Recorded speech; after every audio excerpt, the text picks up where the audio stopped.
Welcome to the Woodturning Workshop. How many wood turners does it take to thread a lid on a box? Well, only one, but it takes 2 hours because you have to turn it first.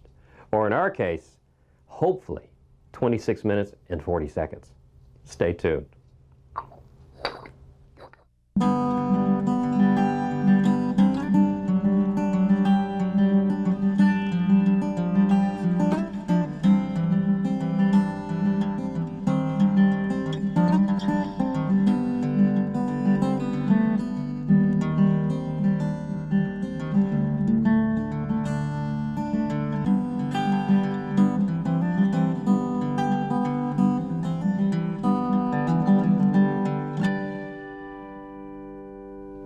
Earlier this year, we made a box with the lid that pulled on and off. It was a great project, but I want to step it up a notch today, and we're going to make a box with threads. Now, this is a challenging skill. I'm not going to lie to you, but I think everybody should try turning threads once in their lifetime.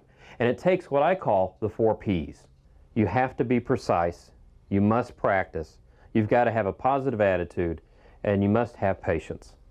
Now, before we get started on our project, I want to show you the tools we'll be using. These are thread chasers. They come in a female and male. You have to have a matching set to be able to make your cuts. Now, if you look closely at them, you can see that they have grooved teeth, and they're at an angle. That helps make the thread, and they made up perfectly.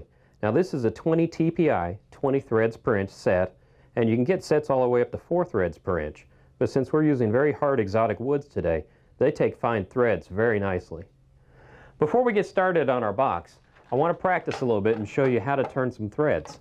We're going to start with the male thread. And this is where the first P comes in. Precision. We want to round out our blank and make it exactly the same diameter the whole length. Because if this is at all crooked, it'll affect how the lid fits in the end. Okay, now run the tool back and forth. Just make sure everything's nice and straight and smooth. I'm going to grab my smaller parting tool and make a relief cut. This is one of the most important cuts you can make when you're making threads. This cut has to be at least twice the depth of the teeth on your cutter. Now I want to come over here and just bevel this edge, because this will help us start the thread in a minute. Stop the lathe. We're going to get our male chaser, and the way to present it is to have the tool rest at center or just a little bit above center, because we need to trail the tool. We're going to have to bring the tool rest back a bit. Now I want to lower the speed on the lathe way down. We're going to bring this down to about 200, 250 RPM. And we present the tool trailing like this. And if you notice, I've beveled the top edge a bit, gave it a little bit of relief. That makes the tool less aggressive. Now, for the second P, practice. We need to start making a counterclockwise movement, and we want to work closer and closer to the wood, and we want to engage the middle teeth right there on that little edge I cut in. There we go. And you're using a very light touch. And this first touch is what I call the third P, positive. If you come in here, blow that off so you can see better, and you're wimpy about it, you're not going to strike the wood in a forceful enough manner to start the thread. Now, I'm not talking about hitting it hard, but you have to be positive in your movement.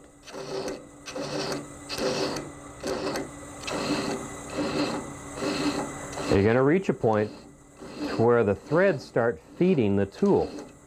And we're going to slowly move the tool more in line with the shaft and start using the leading teeth on the tool. And this is where the 4th P comes in, patience. You do not want to hurry up at this point. If you start hurrying, you'll start stripping the threads, or get what we call drunken threads, where they're wavy and they're not straight. That doesn't work.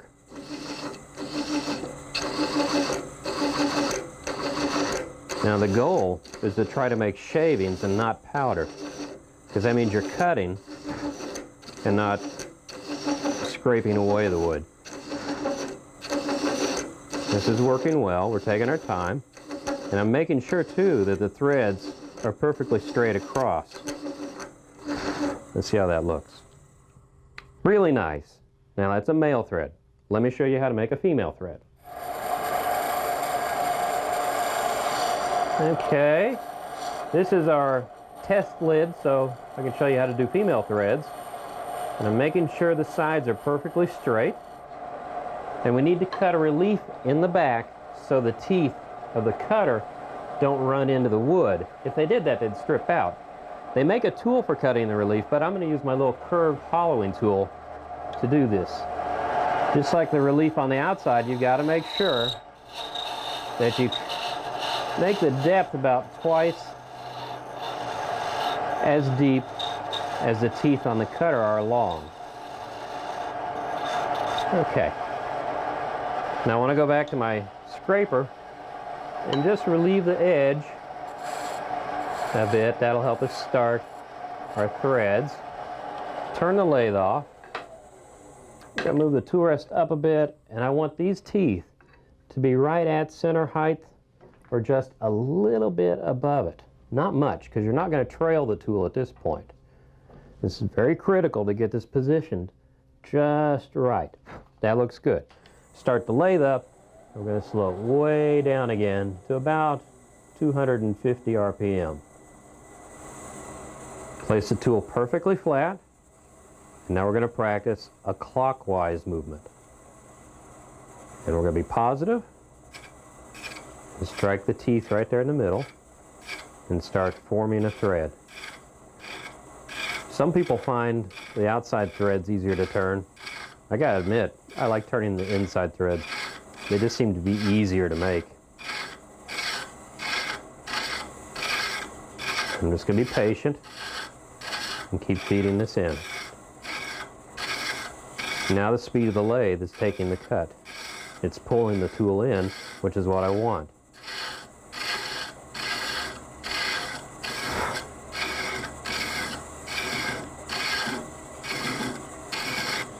I mentioned that we're going to be using exotic woods today, and that's because some exotic woods just seem to take threads better. I've tried a lot of domestic woods without very much success. The softer the wood, the more likely it is to have teeth that will break. I'm using English boxwood right now for our example, and we're going to be using cocobolo and African blackwood on our project. The only bad thing is it's fairly expensive practicing on wood like this. But it's worth it. It really is, when you see the final results. Now you can see why the relief cut is so important. If I'm following through and I hit the back here, that'll instantly tear out all the threads I just made. So you have to be quick on the draw and pull the tool out before it hits back there. And that relief cut gives you that little bit of time to make that move. Let's see how this looks. Those are pretty nice. Well, let's get on to the real thing now.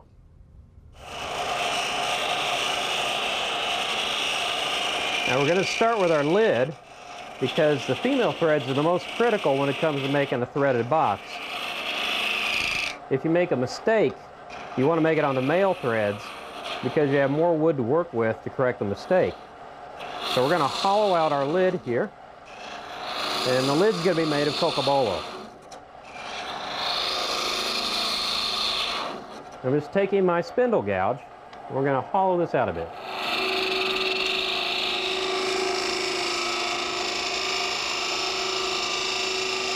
Now I want to go ahead and shape the inside of the box lid before we make the threads.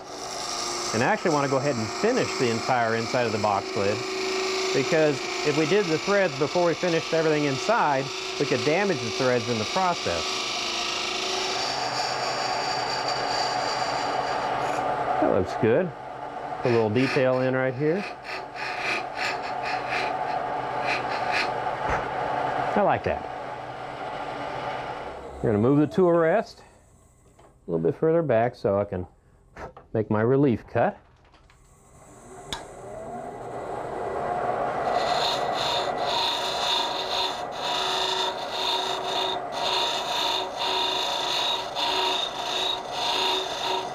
Again, it's got to be twice as deep as the threads. There we go. Now there's one last thing I want to check before I start finishing the inside, because I want to be done with all my turning. And this is a neat little jig that came with the system I got. It's a gauge for checking the inside and the outside of your threads. And it has one other neat application. You expand these legs inside, and they can tell you if your walls are perfectly straight. And these are. That's great. I've gone ahead and sanded and finished the inside, so I have one last cut to make, and that's to bevel the edge for the start of our thread chasing. There we go. Now I'm going to stop the lathe. I want to raise the tool rest up to about center height and move it back a little bit. We've already used our cutter, so I want to take a dressing hone here and clean up the edge so it'll be nice and sharp. Turn the lathe on, bring the speed way down, about 250, because we've done our precise things. Now we're ready for our positive move to start to cut. Counterclockwise, engage the teeth. Now I need to be patient and let the threads form. I'm using a slight bit of pressure to pull the tool into the wood, not a lot. Cocobolo takes the thread so nicely you don't have to use a lot of pressure. Now I can start using the front tooth and let it run towards the back. Just make sure that we pull the tool away before we hit the bottom of the lid. Now I can't stress enough, patience is a virtue right now. You have to take your time. If you start rushing this, you'll screw the whole thing up.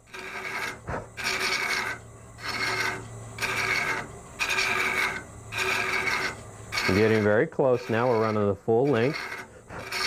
And make sure that you're going in straight at this point, because you want the wall still to be perfectly straight for the lid to fit right.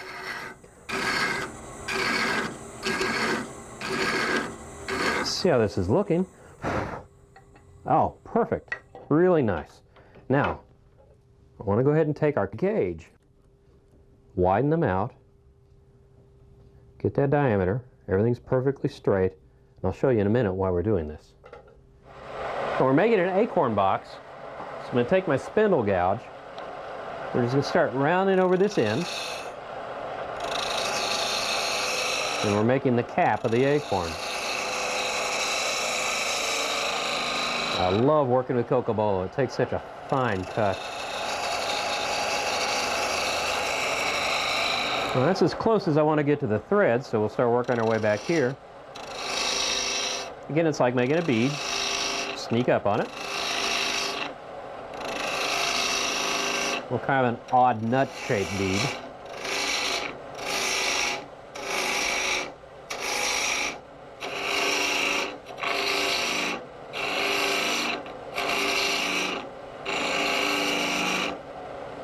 Round this out a little bit sharper.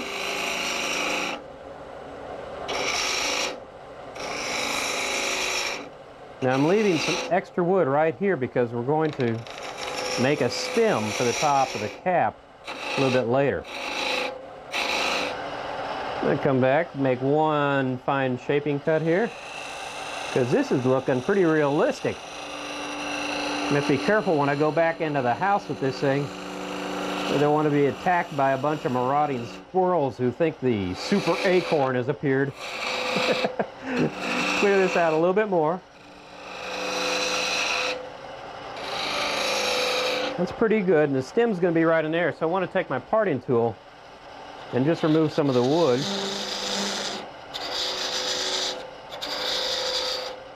And another thing, I'm leaving step marks here. These steps will help me remount the piece in case something goes terribly wrong and I have to rework the female threads. But I'm not expecting that to happen. Now I'm going to go ahead and sand this and finish it while I have it on the lathe. There we go. We have the blank mounted for the bottom of the box, and this is African blackwood. If you've used Osage orange before and thought that was hard, this thing is in a whole different category. This stuff is hard as a rock. That's why it takes such great threads. Well, if you remember earlier, we took the inside diameter of our lid with this part of the gauge. Well, lo and behold, this top part shows us how wide we should make the tenon to receive the threads here. I want to take my parting tool and part down carefully to that diameter and check my fit as I go.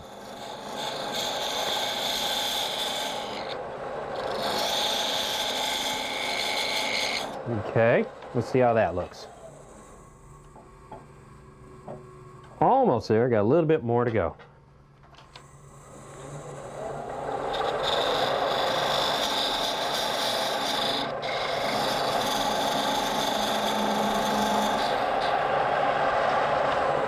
Okay, one more time.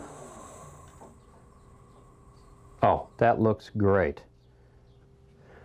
Let's look at how a box goes together. I turned a little prototype and I marked the lid in black so things would be easier to see. Right now we're working on this part of the box, the tenon. If we make the tenon too long, it'll hit up inside of the box lid and we won't get a nice fit. Or the other problem could be, if we make it just the right length, it'll go up inside of our relief and just spin. So always make sure that you cut your tenon shorter than the internal threads on the lid, and that will guarantee you a nice, tight fit. And I'm going to go ahead and make my relief cut here.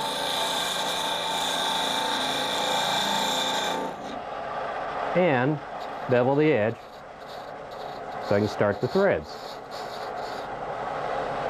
Stop the lathe. We're going to go to our male threads here. Raise the tool rest up a little bit above center and pull it back a little bit. Okay. Turn the lathe on and we're going to slow this way down again to about 250 RPM. Now the RPM is important, but the inches per second is more important than that because you just got to gauge by how fast the outside's moving what speed you use. And that looks about right. Now we're ready for the positive part, because we want to make a good positive contact with the wood.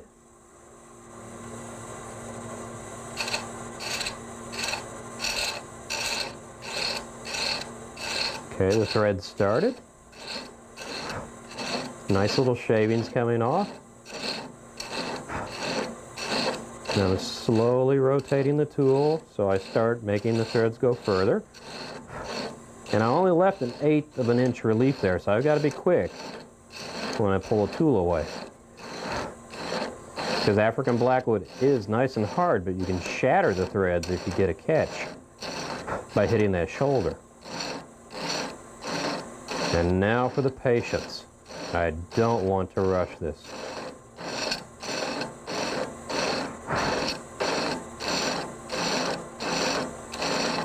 Let's see how these look. Those look really nice. We have a little more work to do. And I want to show you a trick. You can actually slow the lathe down to a crawl and refine your threads. So if the speed of this gets to you, you can always slow it down and use that patience in your favor. You'll also notice it was scraping for a second there and getting dust. Well, by lowering the tool tip, I get those nice shavings back. I'll speed this back up a little bit and finish these threads up.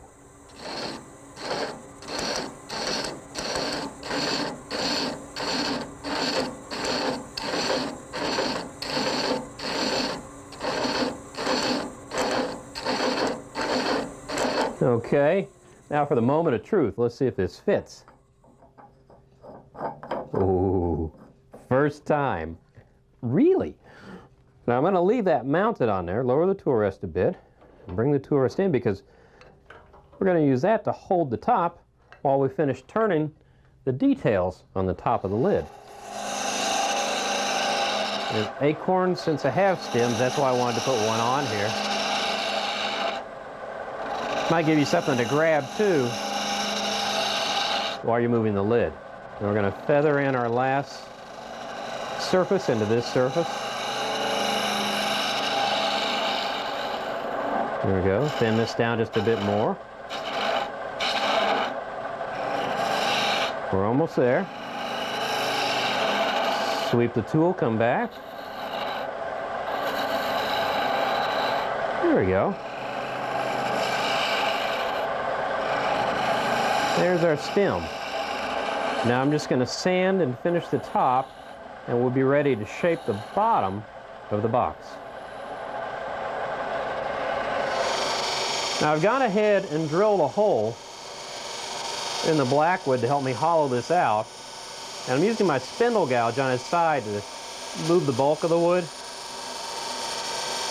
I was going to use my big old hollowing scraper system, but this wood was given to me by a friend, and it's from a log he had sitting in his shop for months, well, actually years, and it's gotten very brittle. So it's better if I use a cutting blade for most of this work.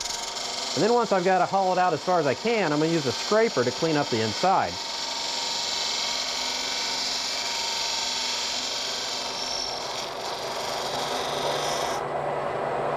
Now when you're coming into the side, be careful not to go too thin, because your relief that you cut for the nail threads is inside of those threads, so you don't want to cut through the wall. We'll just do a pull cut here to blend that cut into the last cut.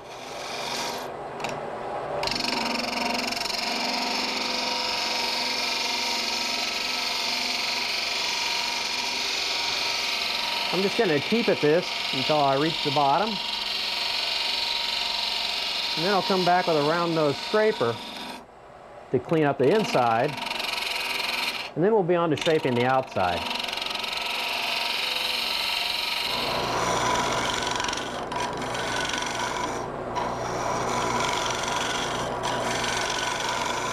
Now the inside is sanded to 4000 grit, and I put a friction polish on there so it looks really nice. All we have to do is shape the outside of the acorn. So we'll use our spindle gouge for that and just start slowly removing the wood. And I want this to curve in under the lip, because the lid of the acorn should hang over the sides of this box.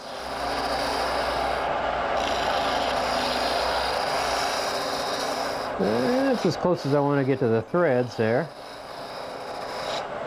So we'll come back here. This line marks the bottom inside of the box, so I want to go past that. And an acorn has kind of a neat shape. It's kind of squatty and round. But I do want to remove some of this sapwood so I have more of the blackwood showing through. There we go. And we'll start working our way down here. So I'm just going to keep working on this for a minute and get the shape the way I want it. Sand it and finish it.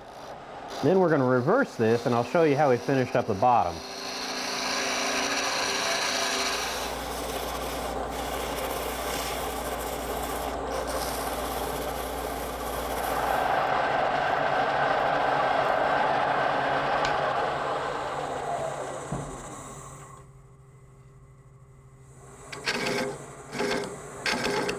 Now I'm cutting female threads in a waste piece of maple, and those threads will receive the threads we just cut on the bottom of our box. But if you look closely, you can see how all the threads are torn out. They're not very sharp. That's why soft woods don't work for turning threads. Now the nice thing is that these threads still will hold our box on there very tight while we turn the bottom. Bring my tool rest up, and we'll grab our spindle gouge. Now we're just going to nibble away at the wood. I'm going to take my time because we worked so hard to get this far. I don't want to rush it. You know, this is a good time to look back on the 4 P's. To make threads, you have to be precise. You have to practice the movements required for cutting a thread. And you have to be positive. You have to have confidence in yourself when you start making the thread. And last of all, you must be patient, because you can't rush a thread when you're cutting it. Now, There is one other P, the fifth P. Be persistent, because your threads probably won't be successful right away. But don't give up, don't get discouraged. Stick with it, and sooner or later your threads will start coming out nicely. And then you'll be so proud of the new skill that you taught yourself, and you'll be using it on about every box you make from now on. There we go. Little bit of sanding, a little bit of finish, and we're done. Well, all of our hard work is paid off. We have a beautiful lidded acorn box. I think this turned out very nicely. It looks almost good enough to eat. Well, my next job is to get this past the squirrels in my backyard and into my house. Until the next time on the Woodturning Workshop, keep turning.